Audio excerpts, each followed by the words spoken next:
Door ഞാൻ തുറന്നു തരാമേ. തുറന്നോ? അത്രയും ജോലി കുറഞ്ഞു. മോനക്കുട്ടാ, ഓ അവൻ പറഞ്ഞതുപോലെ ഇവിടെ തന്നെ നിൽക്ക്. അവൾക്കൊരു സസ്പെൻസ് ആയിക്കോട്ടെ, ഒരു ത്രില്ലറും കൂടെ ആയിക്കോട്ടെ. ആ ശരി ശരി, ഞാനിവിടെ നിന്നോളാം. ശരി. ഇവിടെ ആരില്ലേ മോളെ? ആ വന്നോ. അച്ഛനാ, ഇരിക്കച്ചാ. ദേ മക്കളെ, അപ്പൂപ്പൻ വന്നിരിക്കുന്നു. എന്താ കഴിഞ്ഞ ആഴ്ച വരാത്തത്? എന്ത് പറയാനാ മോളെ, നമ്മുടെ ക്ലിയോപാട്ര പ്രസവിച്ചു. എന്താ പട്ടികളെല്ലാം സുഖമായിരിക്കുന്നോ? എല്ലാ പട്ടികളും നിങ്ങളെ പോലെ നല്ല സ്മാർട്ട് ആയിട്ടിരിക്കുന്നു. ഞാൻ ഇപ്പൊ വന്നേ ഉള്ളൂ. അമ്മാവനയച്ച ജോലിച്ച കേമം തന്നെ സമ്മതിച്ചു. അത് പിന്നെ നിങ്ങൾക്കൊരു പ്രശ്നം വന്നാൽ എന്റെ പട്ടികൾക്കൊരു പ്രശ്നം വരുന്നത് പോലെ.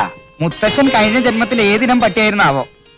എന്റെ മുഖം കണ്ടിട്ട് ജർമ്മൻ ഷെപ്പേർഡിന്റെ ഒരു ചായ ഉണ്ടെന്നാ ജനീവിലെ ഡെങ്കിൾ സാഹിബ് പറഞ്ഞത്. പക്ഷെ പെരുമാറ്റമൊക്കെ കണ്ടാൽ ഒരു കൊച്ചു പോമറേനിയന്റെ പോലെ.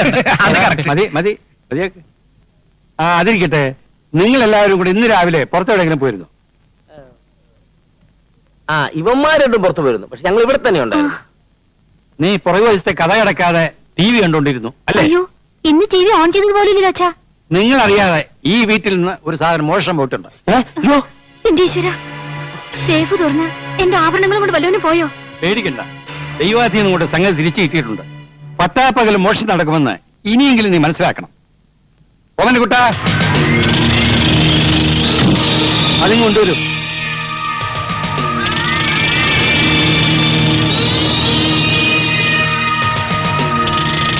അയ്യോ എന്റെ അമ്മേ, ഇതാണോ?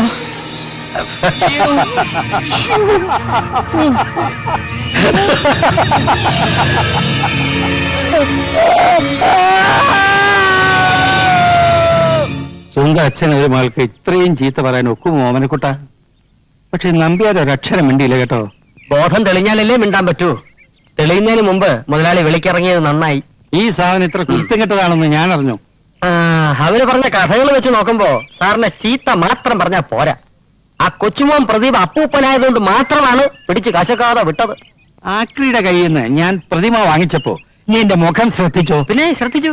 സന്തോഷം കൊണ്ട് സാറിന്റെ മുഖം ബുൾഡോഗിനെ പോലിരുന്നു. അതാ മുഖഭാവം മാറിയത്. അനർത്ഥങ്ങൾ പലതും ഉണ്ടാവും. ഇത് ഒഴിവാക്കാതെ ഞാൻ ഇനി വീട്ടിലേക്കില്ല. നിൽക്കൂ. മുതലാളി തന്നെയും കാത്തിരിക്കുക. ഞങ്ങളോട് ക്ഷമിക്കണം. ഇത് നിങ്ങൾക്ക് ഫ്രീ ആയിട്ട് തന്നതാണെന്ന് ഞങ്ങൾക്ക് മനസ്സിലായി. ഇത് നിറഞ്ഞ മനസ്സോടെ സന്തോഷത്തോടെ ഞങ്ങളോടൊരു വിരോധവും തോന്നാതെ തിരികെ മേടിക്കണം. ഇനി ഈ സാധനം കണ്ട് എനിക്ക് സന്തോഷമല്ല തോന്നുന്നത്, കലിയാ വരുന്നത്. ഇത് കാരണം ഒന്നും രണ്ടും തല്ലല്ല ഞാൻ കൊണ്ടത്. എന്റെ പൊന്നു സാറന്മാര് എന്നെ വെറുതെ ഇട്ടേക്ക്. അങ്ങനെ പറയരുത് സഹോദര. ഞങ്ങൾ ചെയ്തതിന്റെ പ്രായശ്ചിത്തം ചെയ്യാൻ അങ്ങ് ഞങ്ങൾ അനുവദിക്കണം. അതിനുള്ള പ്രായശ്ചിത്തം ഞാൻ നിങ്ങൾക്ക് തരാം.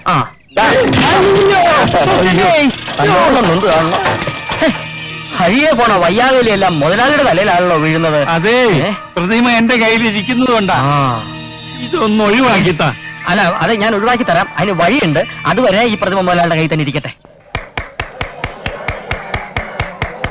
വമ്പിച്ചാടായ വിൽപ്പനയും തോപ്പുചീപ്പ് കണ്ണാടി മുതൽ നിങ്ങളുടെ ഭവനത്തെ അലങ്കരിക്കുന്ന പ്രതിമകൾ വരെയുണ്ട്. പ്രശസ്ത സിംഗപ്പൂർ ശില്പിയായ ഗസ്റ്റോ ഗൽബോർഡ് ഗോണോസ്കിയുടെ മനോഹരമായ കരവിരുതിന്റെ അത്ഭുതകരമായ മാൻഡ്രക്കിന്റെ പ്രതിമ. നിങ്ങളുടെ കുടുംബത്തിൽ ഐശ്വര്യവും ഉയർച്ചയും ഉണ്ടാക്കാൻ പോകുന്ന ഒരു പാവം പ്രതിമ സന്തോഷത്തോടെ ഏറ്റുവാങ്ങാൻ വന്നട്ടെ. കടന്നുവരൂ.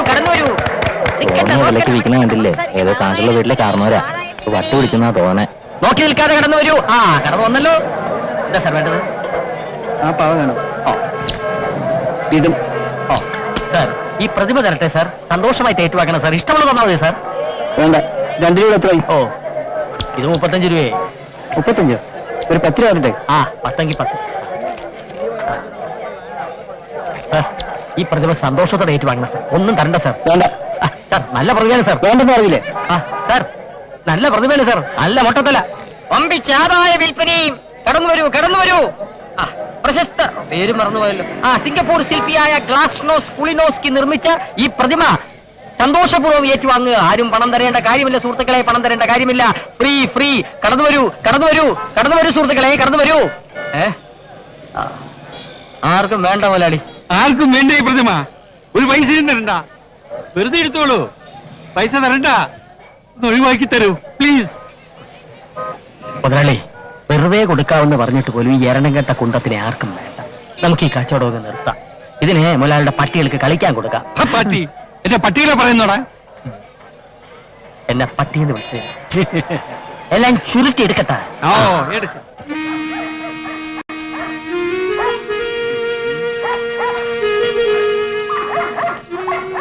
ആ മുതലാളി, മുട്ടയടിച്ച ഒരു ഒഴിയാ ബാധയെ മൊത്തമായിട്ടും ചില്ലറയായിട്ടും കൊടുക്കാനുണ്ടെന്ന് നമുക്ക് പത്രത്തിലൊരു പരസ്യം കൊടുത്താലോ? മിണ്ടാരിയടോ, ഈ സാധനം കൈ കിട്ടിയപ്പോഴേ ഇനി കാലക്കേടാ. ആ, ഇതും കൊണ്ട് നീ വീട്ടിനകത്തോട്ട് കയറിയാൽ എന്റെ നായ്ക്കൾക്ക് എന്തെങ്കിലും മുതലാളി, നായ്ക്കള് കോറസ് ആയിട്ട് ഓരിയിടുന്നുണ്ടല്ലോ. ഈശ്വരാ, എന്റെ സംശയം ശരിയായിരുന്നു. ഇതിലുള്ള ബാധയെ കണ്ടിട്ടാണ് ഓരിയിടുന്നത്. ഇന്നത്തെ കാലത്ത് ഇതൊക്കെ ആര് വിശ്വസിക്കാനാ? പ്രതിമയ്ക്ക് ബാധ പോതിരോ മണ്ണാങ്കട്ട, ഇതൊക്കെ ഒരു അന്ധവിശ്വാസമാണ്. Super satisfaction. ഒരാളി രണ്ടും കൽപ്പിച്ച് വീട്ടിനകത്തോട്ട് കയറിയട്ടെ. പട്ടികൾ ചാവാണ് ഞാൻ കുഴിച്ചിട്ടുള്ള, അല്ലെ ഉപ്പിലിട്ട് വെച്ചോളാം. ഉപ്പിലിടുന്നു. അതെ, ഉപ്പിനകത്ത് ബ്ലഡി ഫൂൾ. ചകിക്കൊള്ളുന്ന വർത്തമാനം പറയലടോ. ഇനി ഞാൻ നോക്കിയിട്ട് ഒരു വഴിയേ ഉള്ളൂ.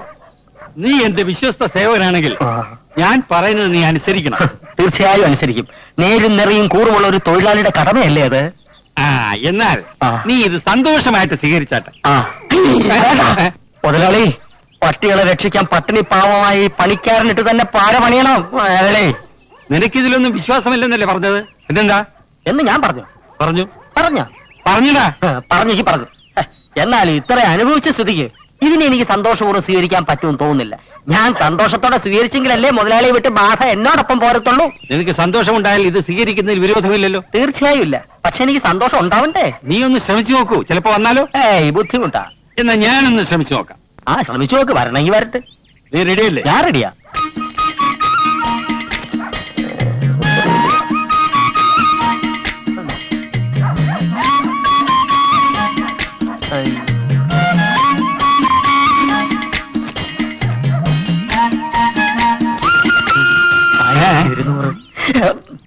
പണം ഒരു പിശാചാണെന്ന് പറയുന്ന ഇതുകൊണ്ടാ. ഹരിതാത്തതൊക്കെ ചെയ്യിക്കാൻ അതിന് വിരുത് കൂടും. റഷ്യയിൽ ആരോ പറഞ്ഞതുപോലെ മുതലാളിയുടെ സന്തോഷമാണ് തൊഴിലാളിയുടെ സന്തോഷം. ഇനിയിപ്പോ ഇവിടെ ഈ വാടക വീട്ടിൽ ഒറ്റത്തടിയായി കഴിയുന്ന എന്റെ സന്തോഷം ദുഃഖമായാലെന്ത്? പിന്നെ ഭാര്യ, അവക്ക് ജീവിക്കാനുള്ളതുണ്ട്. നിനക്കും ഭാര്യയ്ക്കും ഒന്നും സംഭവിക്കില്ല. ഇനി അഥവാ എന്തെങ്കിലും സംഭവിച്ചാൽ നിനക്ക് ഞാനുണ്ട്, എന്റെ പണമുണ്ട്, എന്റെ സ്വാധീനമുണ്ട്. ഇതൊക്കെ വെറും അന്ധവിശ്വാസമാണെന്ന് ഈ ഓമനക്കുട്ടൻ തെളിയിക്കും മുതലാളി. നീ ഇതും പിടിച്ചോണ്ട് ഇവിടെ നിന്ന് തെളിയിക്കാൻ ശ്രമിക്കണ്ട. വീട്ടിൽ പോയിക്കോ. ശരി, ചത്താ ഞാൻ നാളെ വരാം. അല്ല, ചത്തില്ലെങ്കിൽ ഞാൻ നാളെ വരാം. അയ്യോ, നാളെ വരണ്ട, മറ്റന്നാൾ വരണ്ട. ഇപ്പൊ ബാധ നിന്റെ കൂടെയാ. ഇനി നീ ഓടിക്കുന്ന വണ്ടി ആക്സിഡന്റ് ആവും. ഞാൻ ഇനി വേറെ ഡ്രൈവറെ വെച്ചോളാം. അപ്പൊ മുതലാളി എനിക്ക് പണം തന്നെ സന്തോഷിപ്പിച്ചത്? തന്ന പണം പിരിഞ്ഞു പോകാൻ അലവൻസ്. ഇത് ചതിയാണ്, കൊടുംചതി. മുതലാളിയെ രക്ഷിക്കാൻ വേണ്ടി ശ്രമിച്ച എന്നോട് ഇത് വേണ്ടായിരുന്നു. നിന്റെ ഇന്ന് മറ്റാരെങ്കിലും സന്തോഷപൂർവ്വം ഇത് സ്വീകരിച്ചു എന്ന് എനിക്ക് ബോധ്യപ്പെട്ട് കഴിഞ്ഞാൽ പിറ്റേന്ന് മുതൽ നീ ജോലിക്ക് വന്നോളൂ. എനിക്കൊരു വിരോധമില്ല. എന്റെ പട്ടി വരും. എന്നാൽ നിന്നേക്കാൾ സ്നേഹത്തോടെ ഞാൻ അതിനെ വളർത്തും.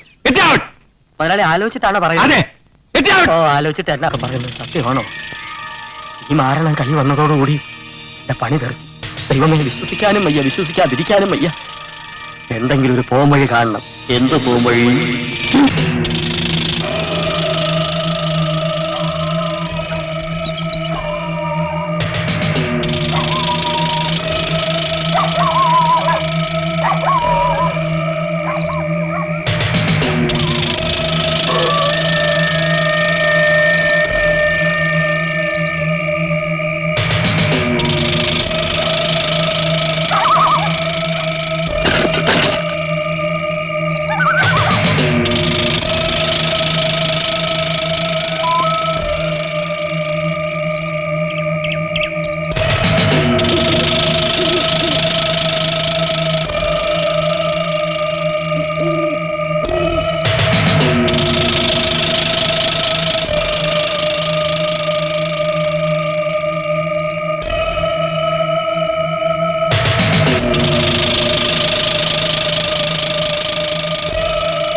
ഇതാര് കൊച്ചുവർക്ക് ചായനോ? ഞാൻ വല്ലാണ്ടങ്ങ് പേടിച്ചു പോയി. എന്തൊക്കെയുണ്ട് അച്ചായ വിശേഷങ്ങള്?